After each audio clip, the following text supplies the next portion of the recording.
All right, it is I apologize, 6:31. I am opening up the portion of the meeting for the closed session.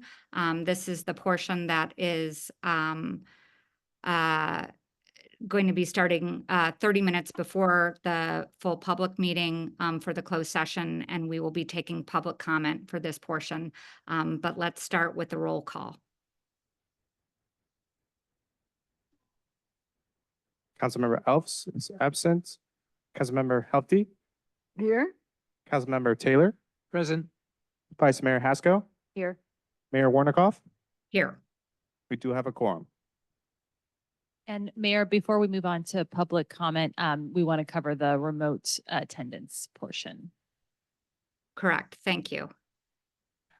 So Go ahead. would you Catherine. like me to go ahead? Okay, thank you. I Yes, just want to please make do. it clear for the record that Mayor Warnikoff is attending remotely. And this has been noticed in the agenda. The mayor is participating from the Lambert's Cove Inn, the Woods Room, address 90 Manaqueaquic Road. Sorry, I butchered that, in West Tisbury, Massachusetts. In accordance with the Brown Act, each teleconference location has been identified in the notice and agenda for this meeting. I also want to note for the record that we have a quorum of council members present in person. Now, I would just like to ask you, Mayor Warnikoff, to just respond to a few questions, just to clarify certain things for the record. Can you hear me well? Yes. Were you able to hear the proceedings up until now? Yes. Do you have a copy of the agenda for the meeting? Yes. Great. Have you posted the agenda at the location where you are? Yes.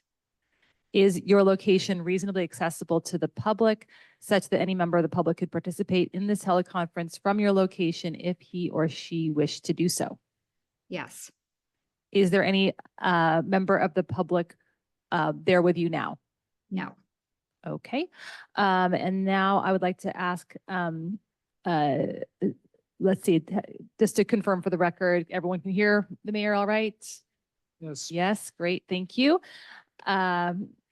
Everyone can hear the mayor, and I'd now like to advise, well, this is closed session, so my next portion doesn't apply. Now you may go ahead and proceed with public comment. Thank you, Catherine.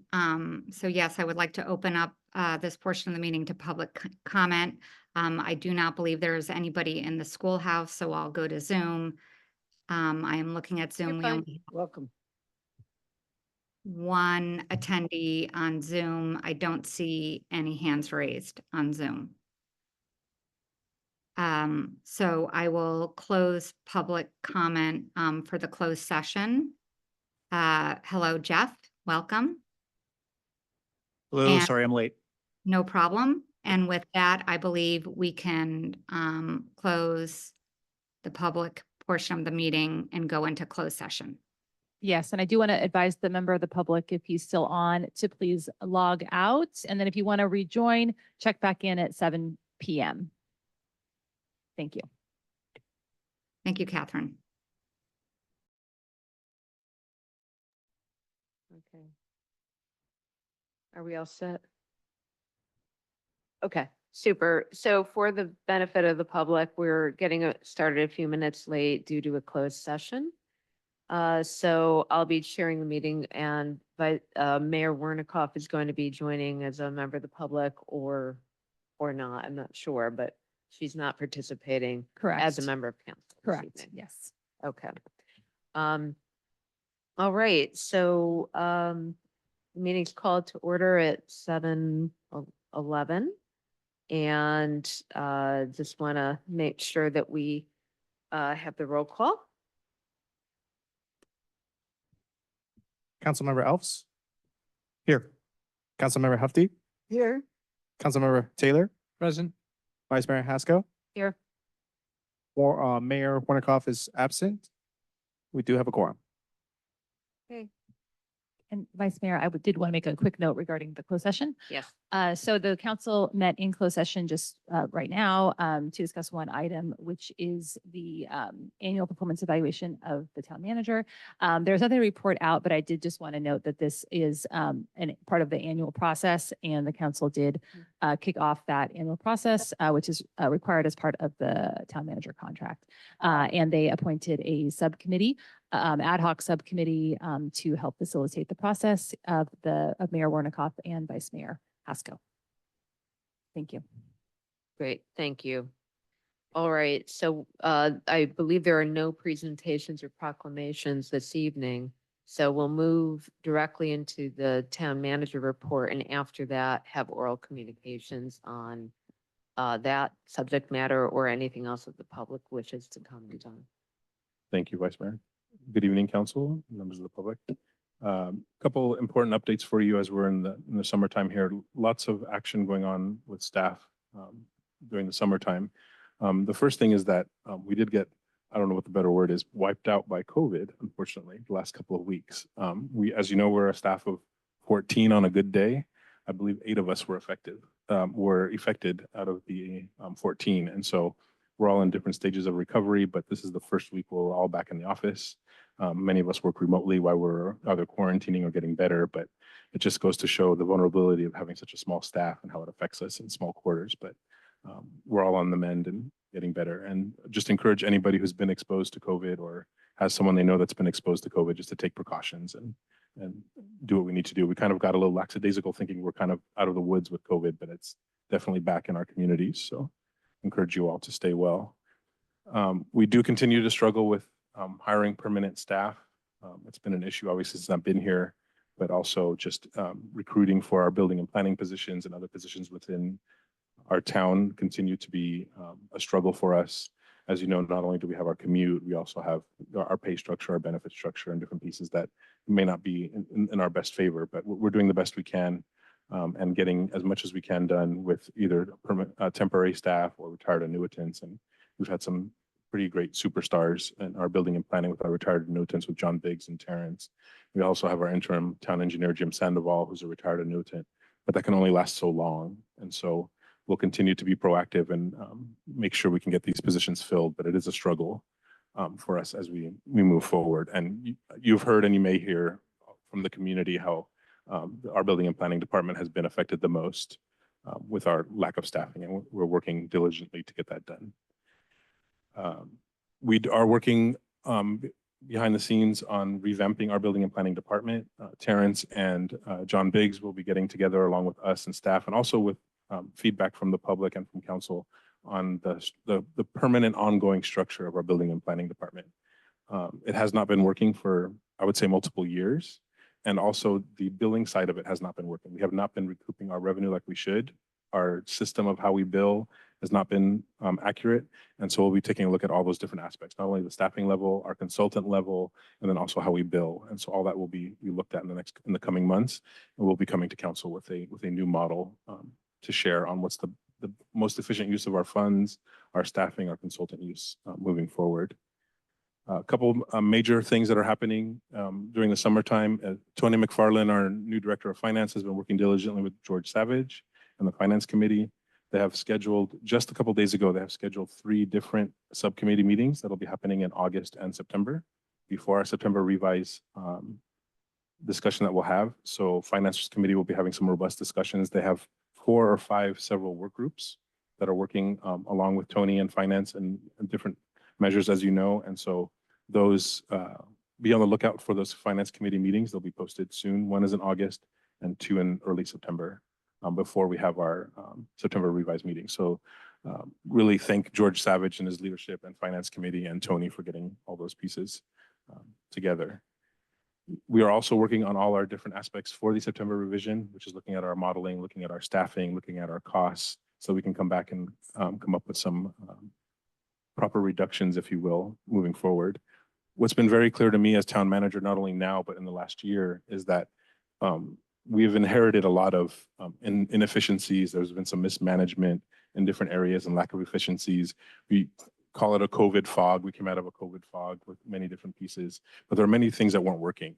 I feel very confident in our executive team and our leadership that we can get us back to being efficient and get us back to being more efficient, not only with our use of staffing, but consultants and different pieces.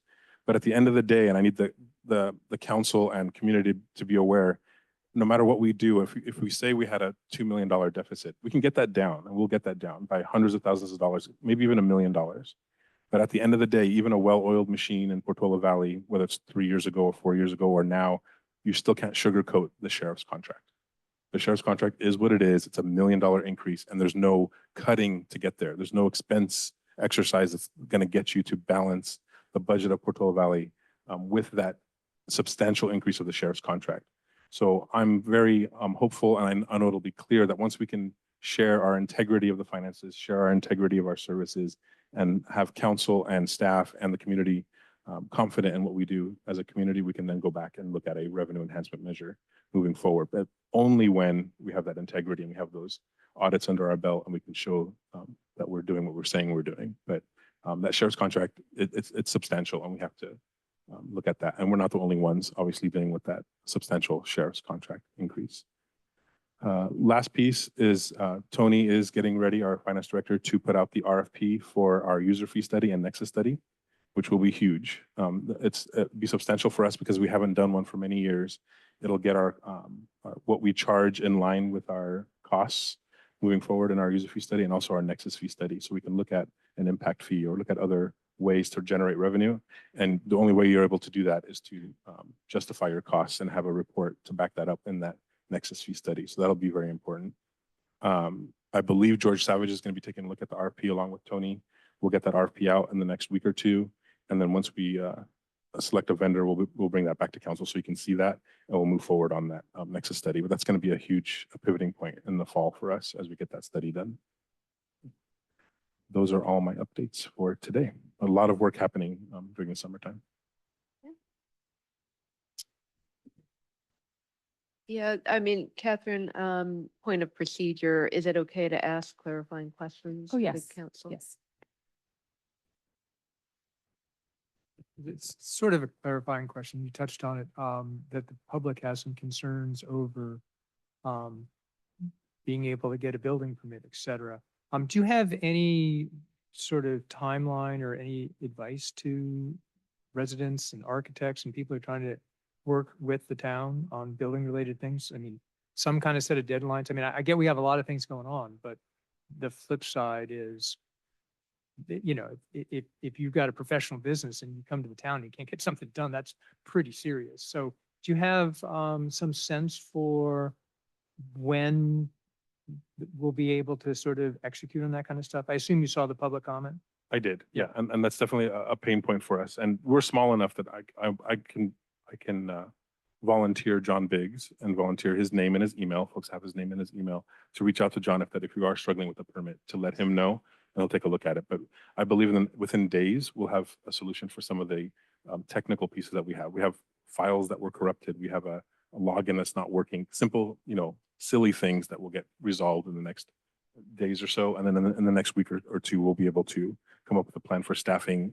John Biggs is in contact with some companies and folks that can help us with the staffing. So it should get much better very quickly. And so in the meantime, if anyone has questions, they're more than welcome to reach out to John and check on the status of their permit or their application as they move forward. And John will then route it and or respond as needed.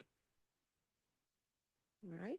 One last piece I wanted to mention, Vice Mayor, if I may, the Portola Terrace project with Stanford will be coming back to council in the fall. The very first process is to get the Portola Terrace plan through the subcommittees and the committees of the town.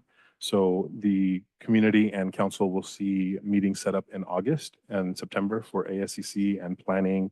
And I believe there's a committee of committees in regards to the Portola Terrace project. But that project will be coming back to council in the fall for review, and you'll see the legwork start to happen with the committees in short order. Okay, so they go through the ASCC and Planning Commission Beforehand, review, so the public can look to those sessions first before Correct. the town council. correct. I had a quick question. You mentioned subcommittees on the finance committee. You said 5 or 6, and maybe I misheard. Can you just put context around They're that? work groups, and they're purposely work groups and not Oh, subcommittees, okay. so they can work independently. And so they're groups of 2. And one is like a revenue enhancement work group. Another one is an expense reduction work group. Another one is working on the acquisition of land or the reserve policy. There's 2 gentlemen working on the reserve policy. So that each work group has a separate function, if you will. And they'll be coming back in August to the finance committee with their findings or recommendations, Okay. if you will. And even subtext to that is they're working with Tony now on those different projects. So we have a group looking at UUT, for example. You have a group looking at the reserves. So all that's coming back in August. Okay. And my last question is on the planning department revamp. You mentioned the council's input. Is that something you'll be reaching out to us to consult on? Yes. Okay. Yeah. All right, great. Anybody else? Yeah, I just didn't hear what you said about Jim Sandoval and who he is and what is he doing and how long has he been here? We've enlisted the help of Jim Sandoval. He is a public works director and town engineer. And so we've hired him. He's a retired annuitant, similar with John Biggs and Terrence Grindall, in that he's a limited term position. He's here to help. Has limited hours during the week, but he is basically helping with the public works department, and his role is interim town engineer. And he'll be here for a short order. I would say probably 3 or 4 months at the most, while we recruit for the town engineer position. So he really is interim. He really is interim, right? Is that it? Okay. Great. All right. We'll open it up for oral comments. These are items not on the agenda that the council can't respond to, but the public can make their comments. I don't see anyone in the schoolhouse. I do see a number, someone online ending in 7562. Their hand is up.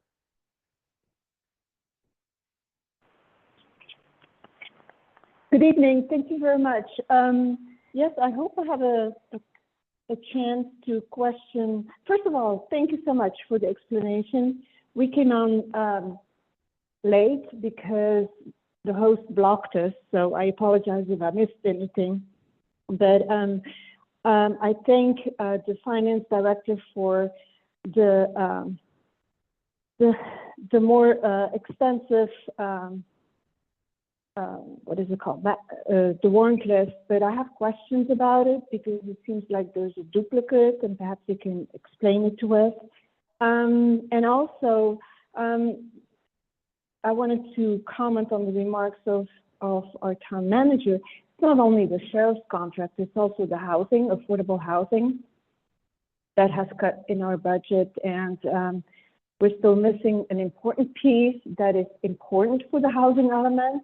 It was up to date in 2015. We still have not seen the utility companies to make sure to certify that all these new housing, and many have been approved ministerially, have enough utilities and that they can serve the residents, because everything that is built alongside Alpine and Portola Road, they will not be affected. Everybody above has been affected. We have reported this for several years, so we have several concerns, and we hope this can be fixed. Let's see, for the committees of committees, I believe in January there was an attempt to collaborate, to have a collaborated effort between conservation, PPTS, and the trails, and we're clueless how this will work. So we need guidance. I believe it has to come from the town manager, because that's our handbook. Nothing can happen without the approval or the incentive of the town manager, and I hope he will start coming to our meetings. Last thing I wanted to say is, apparently the finance department is now reimbursing the deposits. We're not used to that. So for instance, my husband has been on the soccer team for over 20 years. And yes, we would pay a deposit, and it would only be refunded if the group would dissolve. And suddenly they starting to ask deposits and they refunded, but it's under different vendors. And anyway, it's a little complicated, and I hope they can clarify what the new policy is and put PVNC, Portola Valley Soccer Club, under Okay, one Carolyn, vendor, not two. I'm going to ask you Thank to you. wind down. Okay, thank you very much. All right. There are no other people online that are looking to make a public comment. I'm assuming no one in the audience had their hand up and it's not making a public comment. Oh, Carter War just put his hand up. Carter? Hi, my name is Carter War. I'm an architect here in Portola Valley, and my public comment relates to the ineffectual nature of the current operation of the planning department and the building department. We're quite concerned that we have several projects that have been plan checked by all of the departments, including the third-party plan checkers, and still can't get delivery of the permits and the permit revisions that we have in place. One member of my staff visited the town hall, and it became clear that the staff doesn't know how to retrieve the documents, that have been sent by the third-party plan checker. It'd be nice if there was some level of transparency so that those of us in the industry and in the public would understand what the timing is, for the replacement staff, and have confidence that our applications are going to be processed in a timely way. Thank you for the opportunity. Okay, thank you, Carter. All right, I am not seeing any additional hands raised. So I'm going to wind down the oral communications and move on to the consent agenda. Does any, it's public comment on the consent Correct. agenda. Public comment on the consent agenda. Okay, so moving on for public comment on the consent agenda. Carolyn, I believe that's your hand. Go ahead. Yes, good evening. So the consultant Krupka, so first of all, I would like to understand if this is a duplicate or not. Because the same invoices that you have on pages 6, 7 come back in the pages 23. And so is this a duplicate or is this a new system?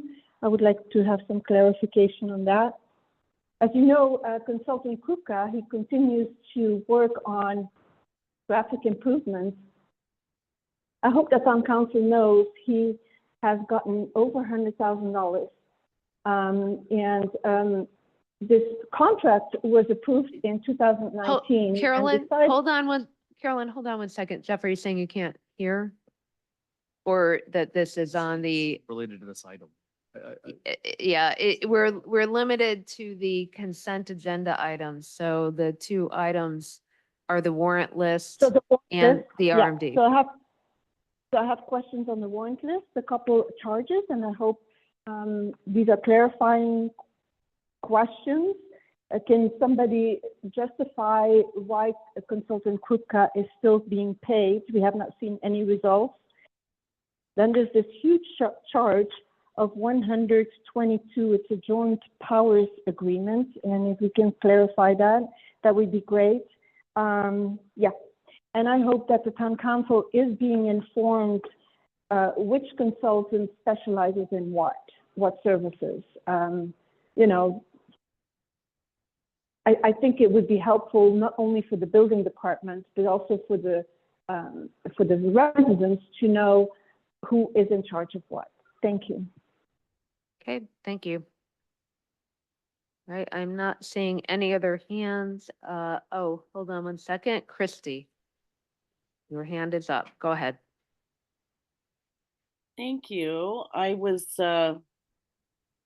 we always welcome more detail with all the billing.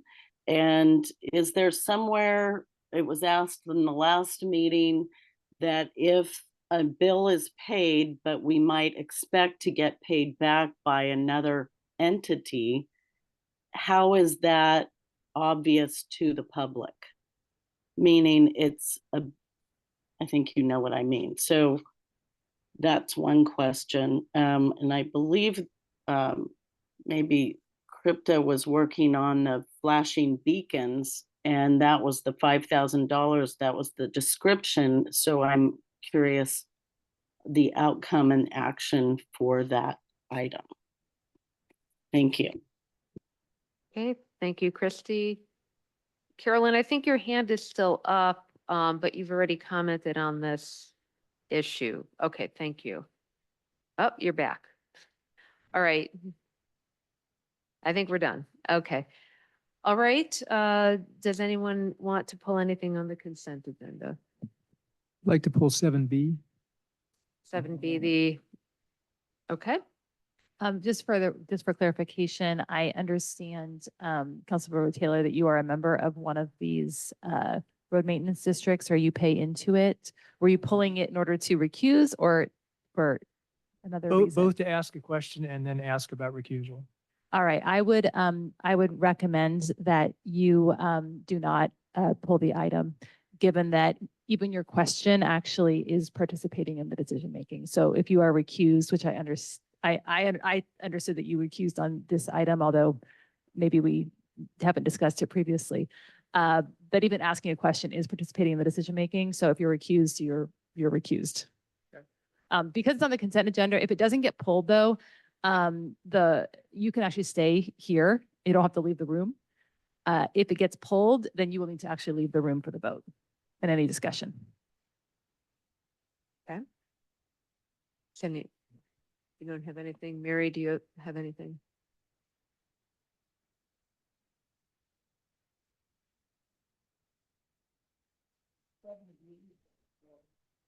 Okay, that's the RMD, right? Okay, and I just have a quick question on 7A, so that should be pretty quick to do, but I do want to pull it and ask a question. Okay, all right, so let's take them in order. 7A, Tony, your short memo here about the warrant list exceptions. I appreciate all the detail, but perhaps you can give us a sense of, is this going to be a regular ongoing thing? Give us some context around the exceptions and why now and how they came about. Well, we were reviewing the warrant list and saw that there was a gap. And that wouldn't have been produced. Thank you. Sorry, they're finicky. Had we kept to the date of the warrant list of today, those checks would not have showed up. Okay, So it was, we wanted to show that from the last warrant list to this warrant list, actually no gap in the sequence of checks. okay, And if that does present itself in other times, then yes, I will produce a memo saying, this is why we did it. And these all for just for customer service and errors on our part that we had to correct. okay. Okay, thank you very much. And in terms of my understanding is that right now we do not have the capability to flag things for what's an expenditure that will be reimbursed, for example, but in the future, is that a possibility? Yeah, that is something that we can't include on the warrant list. It is something that, I mean, I'd have to get a better understanding of what is actually being asked for, Mhm. because this is something that other cities and towns do not produce. Okay, so it's not ordinary course to Not an reflect ordinary that. request. Okay. You can go on the city websites, you will not see a report Okay, of items that are being billed or receivables, because we only do receivables once a year at fiscal year. okay. All right, those are my questions. Does anybody else have anything on 7A? If not, can I have a motion?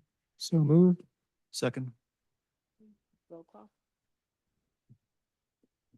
Councilmember Elves, Yes. Councilmember Hupkey, Councilmember Taylor, Aye. Vice Mayor Haskell, Aye. motion passes. All right, Mary, you wanted to pull 7B? on the Woodside Highlands Road Maintenance District. Act. So, and Wayside, not importantly, and Wayside, and Craig is going to recuse himself, so we'll wait until he. Well, wait Uh, till, yeah. Craig. Well, I'm not saying anything, so I can just make noise. Feel Pretty- free. Yeah. Now you can actually make Try and make a statements. point. No, I have no point to make. I'm just confused about what's happening here. And was wondering if you could explain a little bit about this. That's all. Okay, who's the best person to answer that? This is the annual assessment for operations with the road maintenance districts. This was the same thing we did last year and in previous years. The dollar amounts are the same. The number of parcels haven't changed. This is basically a routine. We have to have this item passed. And so we can submit it to the county so that they can put it on the property tax roll by July 31st. So this item is Wow. passed tonight. So the scope of work is still the same. But we're still the same. There's been no change as far as what's being asked or what's being assessed. It's the same dollar amount as the previous year. Thank you. Did that get you everything you need? Okay, so can Craig vote on this now or? No, and I actually would just note, but my understanding, he's actually only has a financial interest in one of the two, and we've lumped them together in the same item. And so I mean, maybe going forward, we might want to think about having them be two separate items, just Yeah. so, we can have full participation in the items where we don't have any conflicts. But right now they are, they're kind of lumped together in terms of the staff recommendation. So I guess I would recommend that the three of you go ahead and move the item. Okay, Move to approve. Second, Councilmember Helps, Aye. Councilmember Hefty, aye. Vice Mayor Haskell, aye. motion passes. Okay, we should let Craig know we're ready for him. Thank you. All right, Sorry. when Craig comes back, we'll start in on the study session, and I assume there's a staff presentation.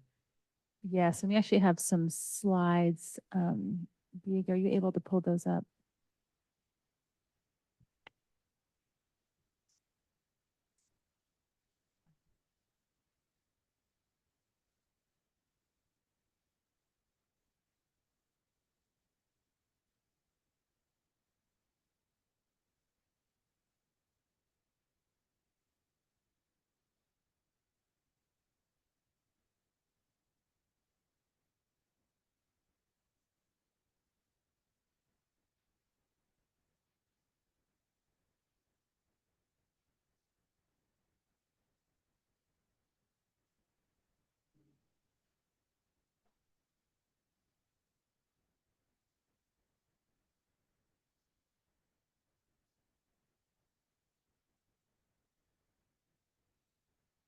Okay, we're about to do the study session. And I will be presenting this item along with John Biggs. Uh-oh.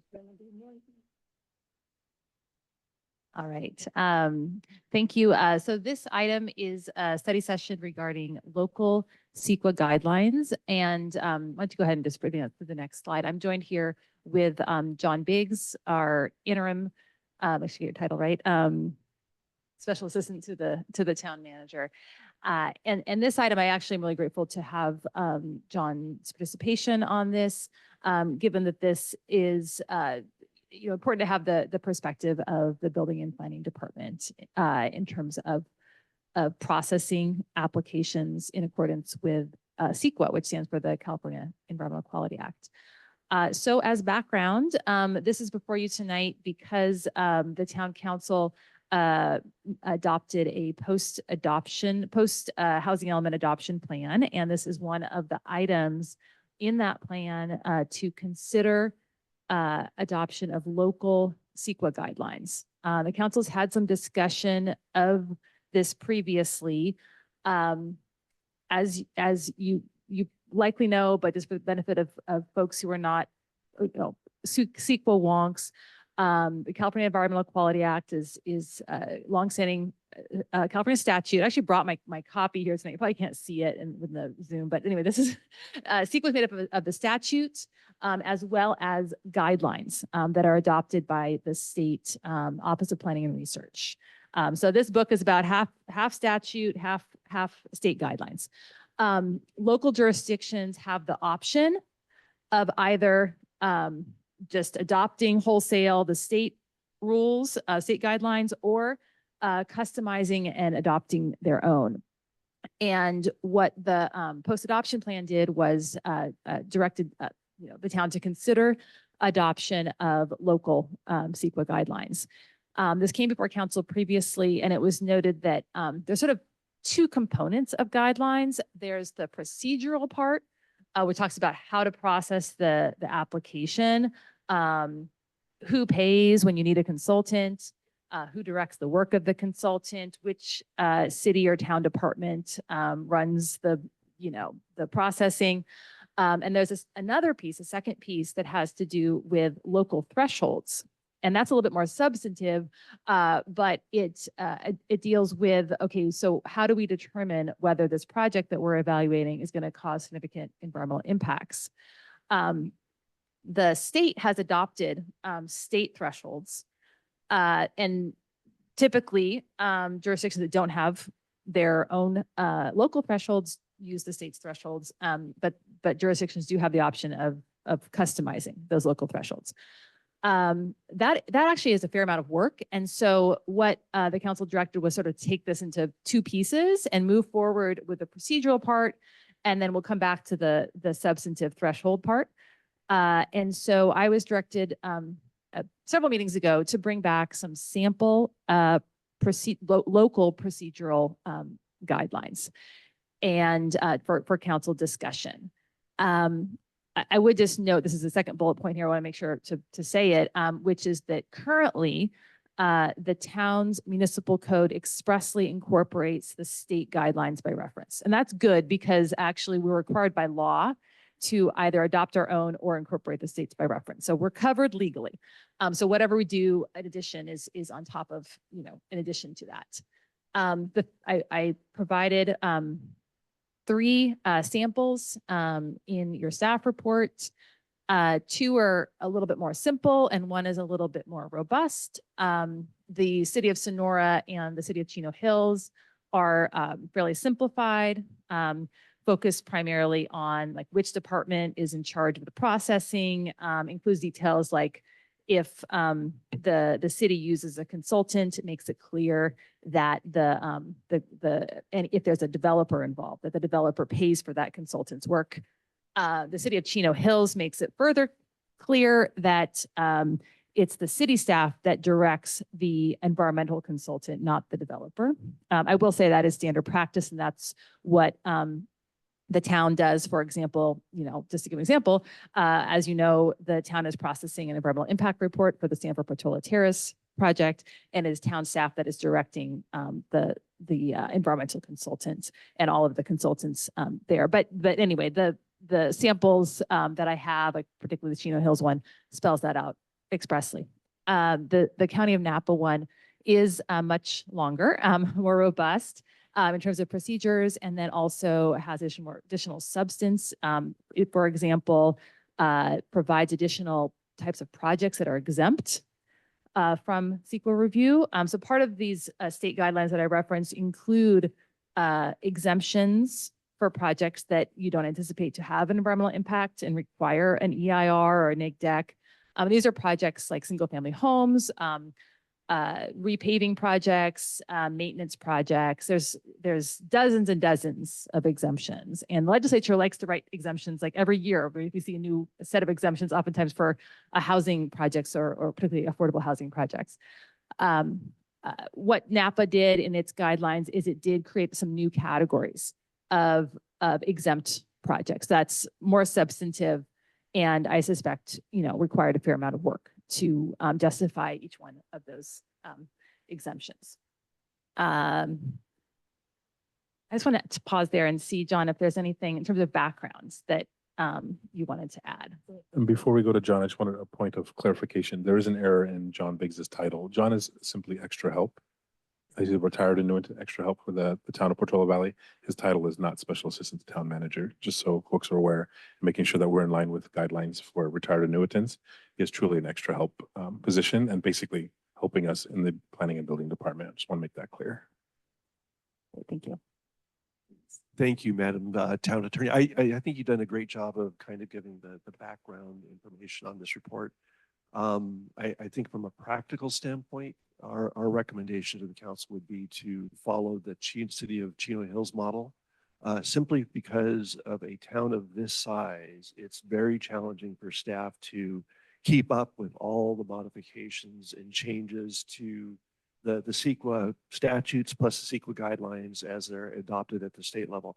In addition to what the state does, through its regulatory process, we're also always following what the court decisions are. And CEQA, probably more than any other land use type of planning law, is really governed by a lot of court decisions. And those are constantly coming out of the courts and constantly impacting how we look at different projects and how we go about processing their environmental analysis.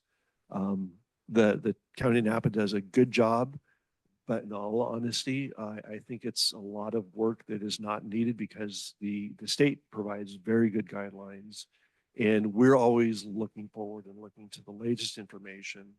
And there are a couple of organizations that publish the CEQA guidelines, and we get those guidelines annually. Once we get the new set of guidelines that are published, that's our reference. We rarely go back and look at, unless you just want a little bit of look at what happened in the past, but it's kind of dangerous for a town or a city to have old guidelines in place because they could then be afoul of the current CEQA rules and guidelines. And as the town attorney mentioned, the CEQA process is a little bit unusual because we have the statutory regulations, plus we have the guidelines. And the state's guidelines that are adopted by the California Department of Housing and Community Development have the effect and the force of law. So they're guidelines that we look to and are we take them at their face value, and they're very important in the review of applications.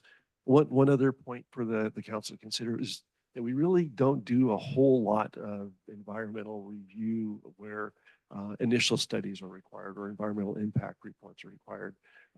Most of the projects done here in Portola Valley are done through the exemption process, either the categorical exemption or the state adopts a number of exemptions. In fact, the state said that the Los Angeles Olympic Games were exempt from CEQA review back when. So they have quite a bit of authority in determining what types of projects are not required to go through a more extensive CEQA evaluation process. So we wanted to share that with you this evening, and we're happy to answer any questions. And we're looking forward to your guidance this evening. And as the town attorney mentioned, with your guidance, we will come back with a policy for you to consider for adoption.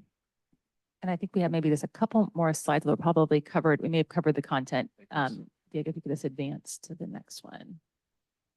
Okay, so John covered the staff preference in terms of the City of Chino Hills and noting that yes, well, the town already has adopted the state CEQA guidelines by reference, and anything going forward, we would want to make sure that the guidelines, any local guidelines do not change, that we've adopted the state guidelines by reference, and to the extent that there's any conflict between the two, that the state guidelines would prevail. Next slide, I think, is just the questions. Yeah, so this is just, in terms of seeking council direction, does the council, for the changes needed, inclined to adopt local CEQA guidelines? And if so, are any of these samples well suited to serve as a model? Sort of the question to tee up, but of course, this is a study session, so any and all questions and discussion is welcome. Okay. Questions for staff? So there are two things here. There's the procedure, which we're talking about, and which I'll refer to as the how, and then there's the thresholds that we might be deliberating down the line, which is the what. Does this decision, do we need anything beyond referencing the state CEQA guidelines? If we, in the future, we want to establish thresholds of our own, do we need any, do we need any elaboration here? Or could we simply, if we simply do what we've been doing, which is reference the state's CEQA by, incorporate CEQA by reference, could we still set our own local thresholds just without any additional policy? Yes, we could definitely set our own local thresholds. It would take a little bit more work, but that's certainly doable. And then I guess another question is, just looking at these different things, I was trying to think of a situation where a project would happen within our jurisdiction, but we would not be the lead agency. I mean, the things I could think of would be like a fire district, maybe Mid-Penn if they were doing something, or maybe the school districts. And I was trying to think if any of those would, I was looking mostly at the Napa one, which I think is kind of overkill, but I was just curious, would there ever be a time when there's a project that involves us, but which we are not the lead agency? I think the examples you just brought up are good examples that have the potential where a project that goes through their approval or permitting process, they would then serve as the lead agency, and we would be the responsible agency to that environmental analysis. Thank you. You're welcome. Mary? How do you choose these things? Well, this is where we're looking for your guidance. I think you heard from staff and from John that because we're fairly, we're a small town with not very many CEQA projects, simpler is better in terms of from staff's perspective. As a legal matter, there's no legal obligation to choose any of them. You could decide, okay, this is very helpful information, and we don't see a need to have local procedures that are different from or in addition to what the state provides, and direct staff, okay, to put this aside, but maybe if there's interest in continuing, well, we have direction to continue to work on the threshold. So that will be part 2 that will come to you in the future. But this is, I think this was sort of a more bite-sized piece. And so that's why this is coming to you first. But in terms of the jurisdiction to follow on, why these 3? I mean, one's big, one's little, and one's medium. But beyond that, was there any rhyme or reason of choosing these as examples? Like, for example, what about Woodside? What about communities that we might identify with a little bit in terms of size and location and challenges on geology? They're hard to find for small jurisdictions. Okay. So I don't believe Woodside has them. I have not worked for a client that has local CEQA guidelines. I mostly work for small cities, and so I didn't have any that I've worked with. I don't know, John, I think actually you may have worked with some. I have not worked with an agency that has its own CEQA guidelines. Okay. I've worked with only one agency that had its own thresholds of significance. Okay. So we don't need to have either from your assessment.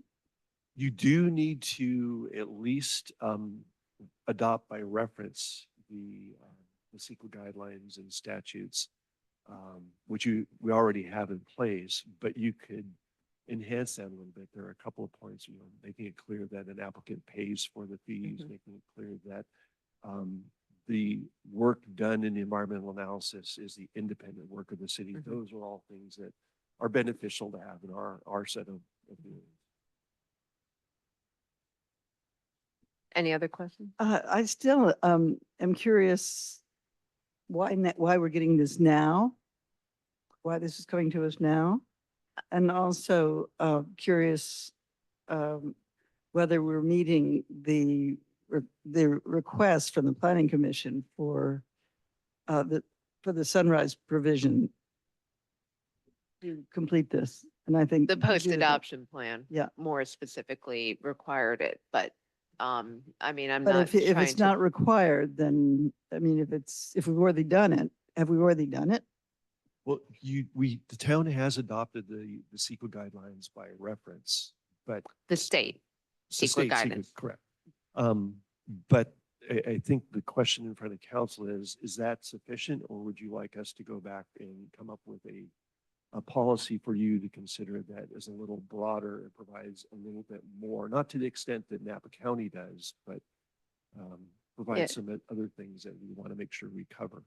Mary, if I could fill in, the reason this is in here is it is part of our post-adoption plan. Step one was more procedural, and we were hoping to keep it tailored and simpler. But we hadn't gotten to that. So this is our first time seeing what the possibilities might be. So why now? It's just the way it came up in ordinary course. We've been trying to get the post-adoption plan items coming through when we can. And this finally got to the point where there was something to react to. Does that help? Yeah. Right? So I wanted to clarify on the threshold, if you wanted to come up with a guideline that wasn't in the state, and I don't know if there's such a thing, but like if there was some sort of geologic safety thing that you wanted to put in, then you'd have to have local guidelines to define that. And then you could have a threshold, is that, I mean, you can't just have a threshold for a. Kind of what Jeff asked, Well, right? no, but it's a Yeah. slightly, it's a variation on what Jeff Yeah. asked, because I'm saying, assume that there is a guideline that we want in the town, but is not a guideline that state Mhm. has in their CEQA. And I was just using geologic safety. I don't know exactly, what the state allows and doesn't allow, but I mean, that's clearly one of our, important issues. Could you still have a threshold for that, or would we be required to have local guidelines which defined this local guideline and then put a threshold on it? No, you could, through the thresholds process, you could identify elements within the town that have the potential to be impacted by a certain project, for example, a geological issue. And then the town could establish thresholds beyond which a project, if it exceeds those, would have a negative impact and would require further evaluation, or maybe mitigations, or maybe even alterations to the stream.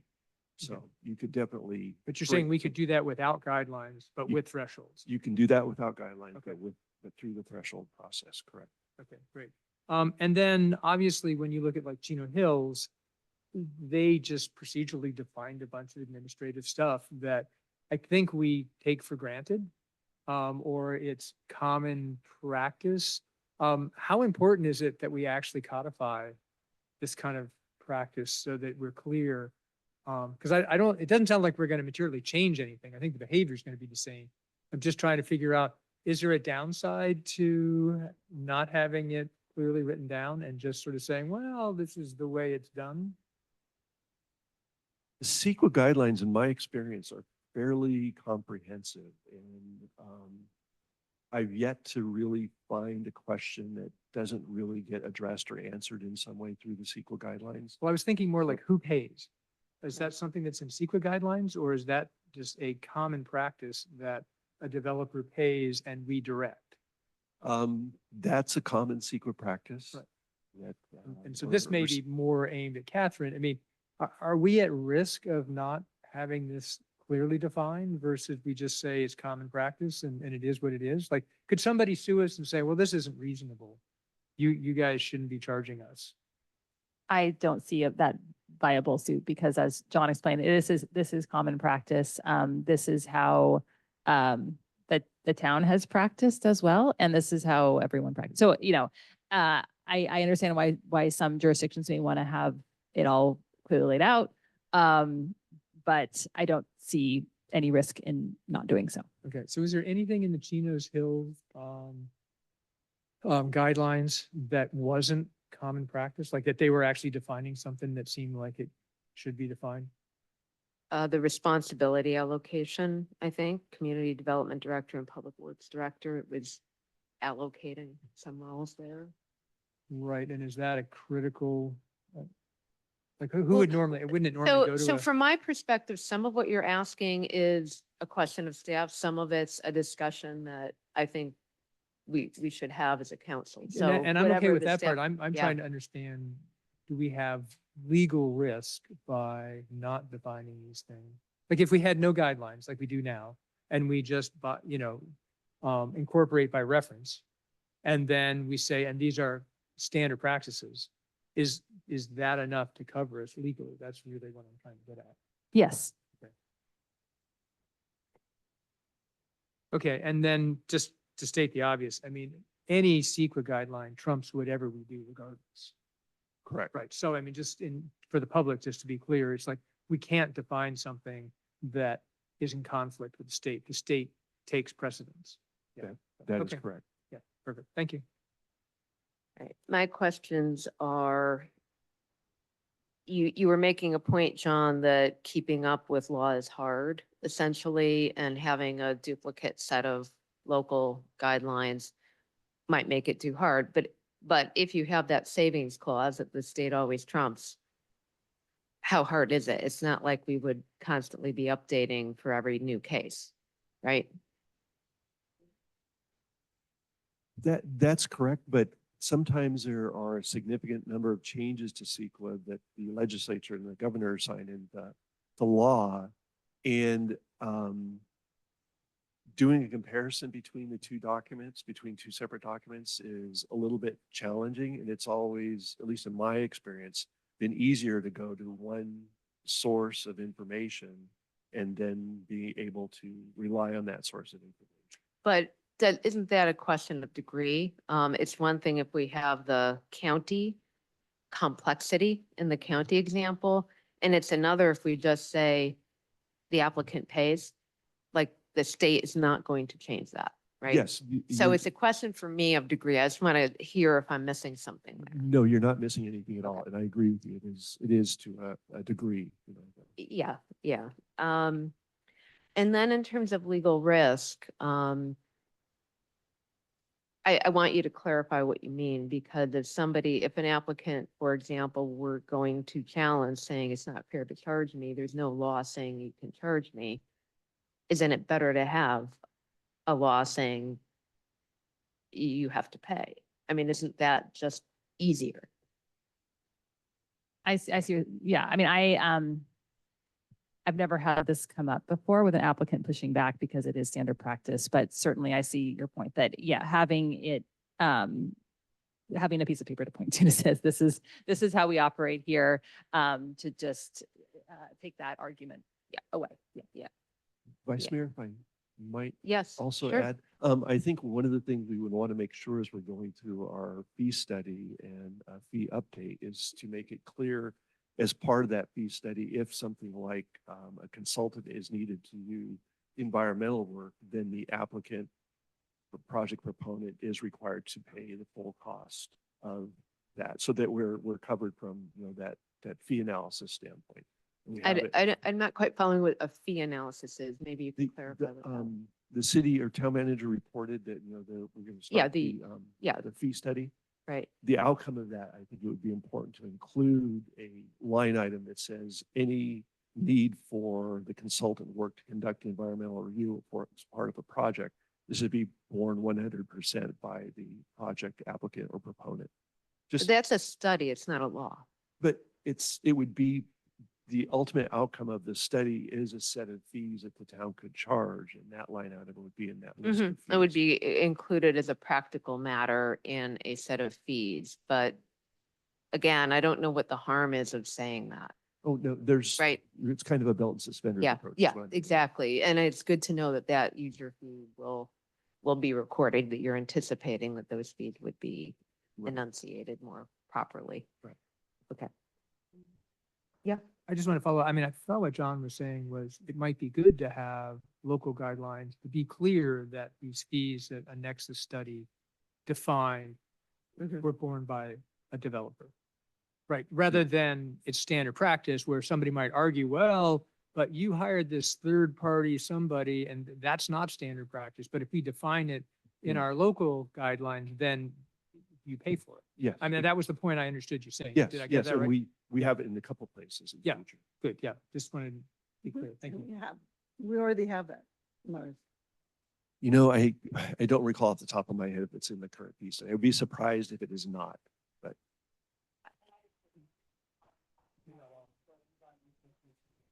I did just pull up our fee schedule and we do have line items for environmental items. So $25,000 if a mitigated or negative declaration is required.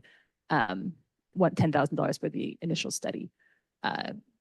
So there are those items and those costs will be part of, if I understand correctly, everything will be included in the fee study to make sure those are, accurate numbers.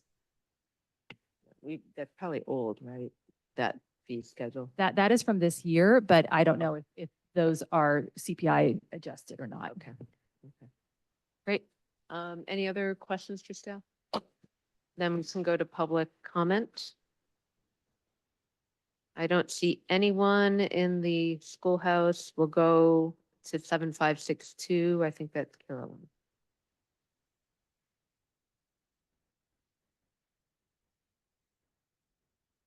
Great. Thank you very much for allowing us another question. Linda Brothers, who sits on the Planning Commission, is an expert in CEQA law, and I hope that she's involved in this. Many of these Planning Commission meetings have been canceled, and we don't know why. And then again, now suddenly we hear Stanford is coming up. We have so many projects coming up at the same time, and it will be very hard for the town to manage it if you don't have a system in place to process this all according to our general plan and the values of this town. So once again, is Linda Brothers involved in this? And you should. If she's not, you should. Thank you. Okay, thank you. Carter Ward, you're next.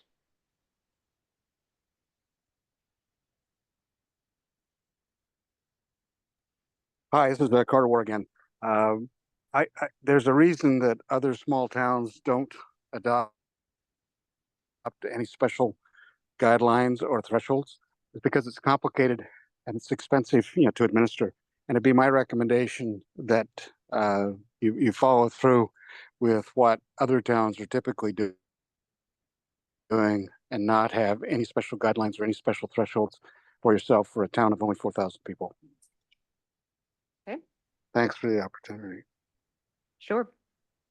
All right, I don't see any other hands raised. I'll give it a couple seconds more. All right, oh, Christy, okay. Christy, go ahead.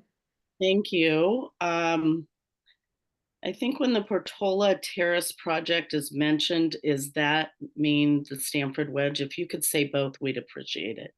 I agree with the previous comment that Linda Brothers needs to be involved with this, and I'd like to hear her comments on this. So I would not like to see this passed until I hear her comments, since we have not had planning commission meetings. So I kind of like the local option. If there's a conflict with two or more, the more specific plan prevails. So I don't know if you're looking at the laws coming forward, but CEQA is getting weakened. So if we keep going to the state law and state prevails and CEQA gets continually weakened, then our environmental and our safety for our residents gets weakened. So does Portola Valley still retain a lobbyist to report to the town council on laws coming forward this summer and this fall? If so, new CEQA weakened laws might be of interest to know about before making this decision to let the state law trump our local laws. And I really do feel like we have some geological issues with the San Andreas Fault running through our town, and many rivers that get very high, causing a tree to fall over and kill someone on Alpine Road. We do have an extreme environmental issues to protect. And that I think we should write a few things. And I believe the PV has the ability to write our own, stronger secret ordinances that we never want to give up, even if the state gives them up. So if these laws pass, it's not clear that we can rely on the state CEQA laws to protect our environment and our people if CEQA laws are weakened.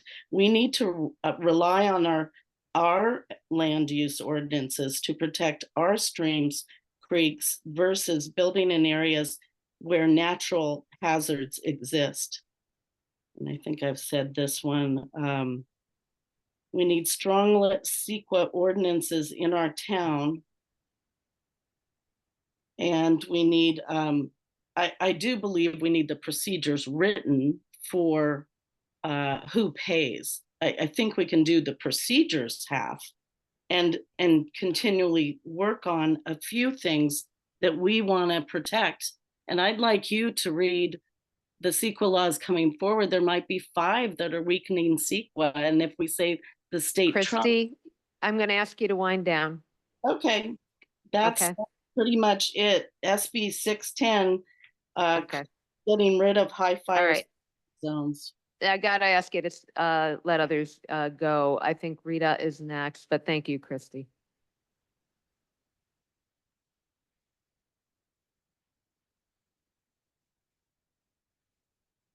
Hi, thank you for giving me the opportunity to speak.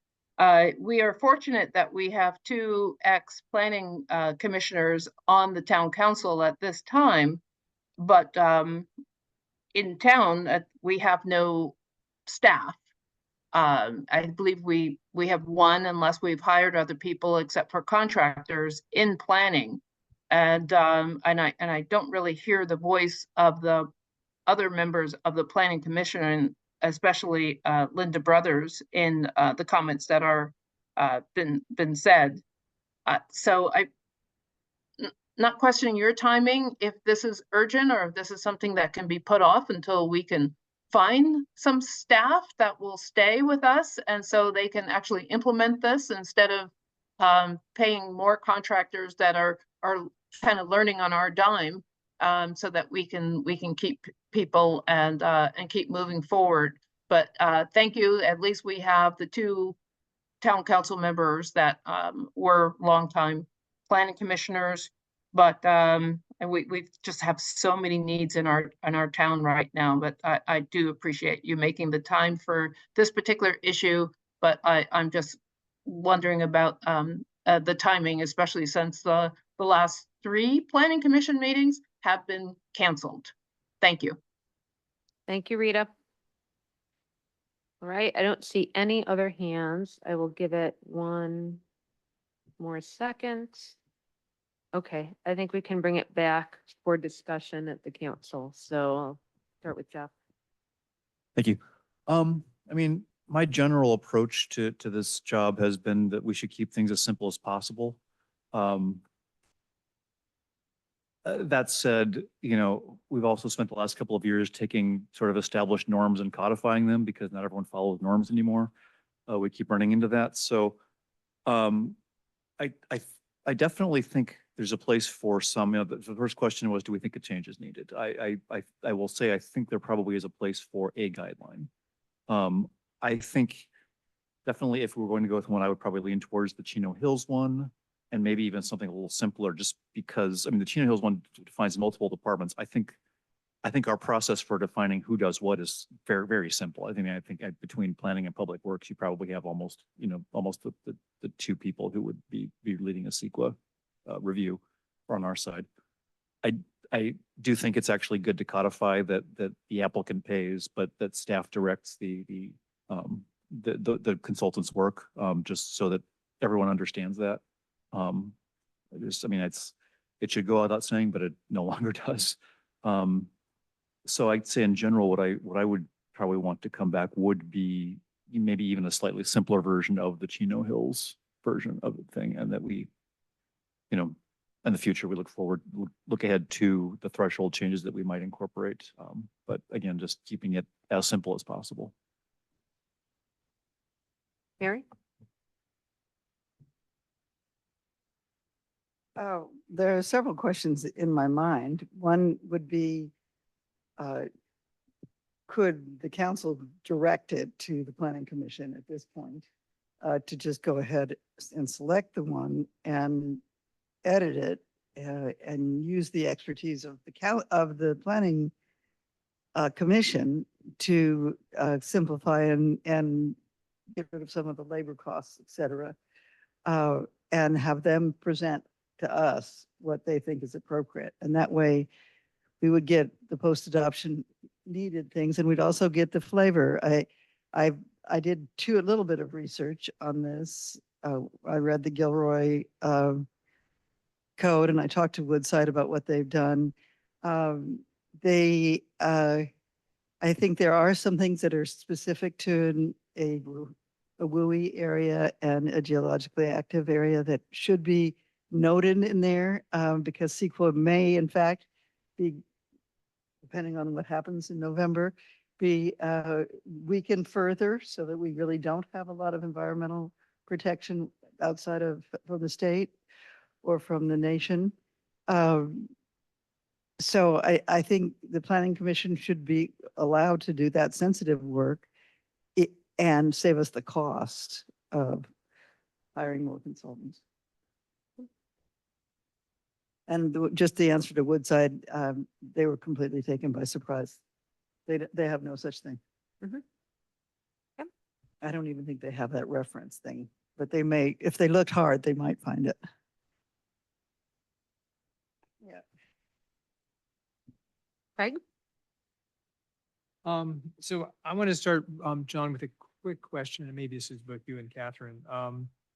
If CEQA gets weaker, it's not more specific, it's the less specific law holds, right? If I'm a developer and the state says you don't have to do this, we can't say you have to do it, right? So it's kind of the opposite of the public comment. Correct. Okay, I just wanted to clarify. point. So, Thank so you. we're not going to magically Fix it. trump the state if the state decides. No pun mean, intended. Yeah, exactly, no pun intended. So I think I generally like a sort of Chino Hills light. That kind of makes sense to me. Chino. Got it, me too. Yeah, and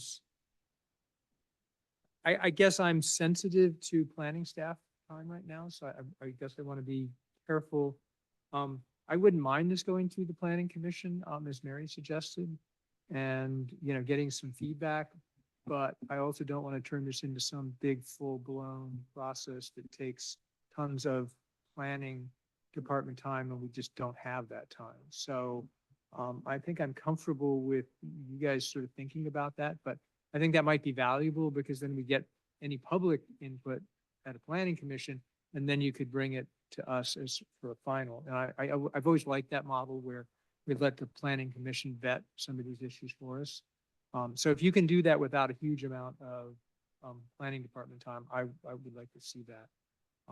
And then to Jeff's point, I just think Chino Hills light, just planning director and the public works director sounds pretty good to me. And then let's just capture the things. And then we can always revise this later to capture geologic safety or WUI or other stuff as needed. But I wouldn't spend, again, because we have limited resources, I wouldn't spend a lot of time trying to figure out all the things we might do. It seems like we're not in a place right now to spend a lot of time addressing the mites right now. I think once you start working on the safety element, that might be a time when we could then feed some of that back into this process if it makes sense. That's it. Okay. Couple of comments. I would like to remain true to our commitment in the post-adoption plan. I don't think the post-adoption plan requires a huge heavy lift here. I think it can be extremely simple and should be very simple. I kind of didn't see much difference between Chino Hills and Sonora, to be honest. I would just look through the line items and see what makes sense. The things in Sonora that I liked are, requiring that the decision makers confirm the documents reflect independent judgment, the cost allocation, just saying it. I'm not sure whether I would prioritize directing the use of consultants under procurement requirements. I'm not sure that fits us and might be overkill. So it might end up with both of those collapsing down into a very similar document from my perspective. And I don't think we want to ponder this too much. I don't think this is supposed to be moving a dial on substance. I think this is teeing it up so we know we have our local guidelines, we're fulfilling our commitment to the public, but keeping it simple. The thresholds will be a more involved discussion, I think. And then last, I would like to see this go to Planning Commission with a directive, keep it simple. Like, it's more their purview. For it to come directly to town council doesn't seem to feel right. I'm no CEQA expert, and I think it does deserve one public vetting, but not a whole hearing for the sake of it. Like, I would do whatever you can to keep it as simple and efficient as possible. So I would just be agnostic, Sonora or Chino, maybe you pick the best of both and ignore the stuff that just is the wrong size for us. Did that I make sense? Yeah. Is it time for discussion? Just not now. Not Napa. Napa. No, we're Yeah. not a county. Not a county. We don't have to say what But, we're not covering. Yeah. I would add that Gilroy does seem to address itself to some of the issues we do have, like being a rural area, having holding Right. on to the rural components that I didn't see in the others. And even it's a little bit older. It's even older than these. Mhm. They're all pretty old. The others, only Gilroy's 20 years old. Anyway, the law's been around for a long time. But I know Linda has said that she would do the whole thing for us if, Well, Can't do again, we that. want to make sure we're being streamlined as much as possible, fulfilling, from my perspective, I'd like to see the fulfillment of, that commitment. But keep in mind, the Gilroy, I have looked at that, and that was more on the thresholds. So that's the second That's the part. next It's step. not what we're Okay. talking, Thank it's you. not what I'm intending to talk about, at least speaking for myself. I don't even know. So just going back to, I said this earlier, what I think, what I would be looking for to come back would be really focused on the who and the how of this, Mhm. of this, Mhm. whereas the thresholds might get into the what. Yeah. And that Okay. both kind of just simplifies it, but it also keeps us out of conflict with the changing state. If CEQA changes and we have something in Yeah. there that really references a specific CEQA thing, then somebody points at our thing and asks why they have to follow the state one and not ours. So Yeah. who and how, not what for this, and then the what comes in. And saying that the state trumps, Agreed. it's a statement of fact, right? So.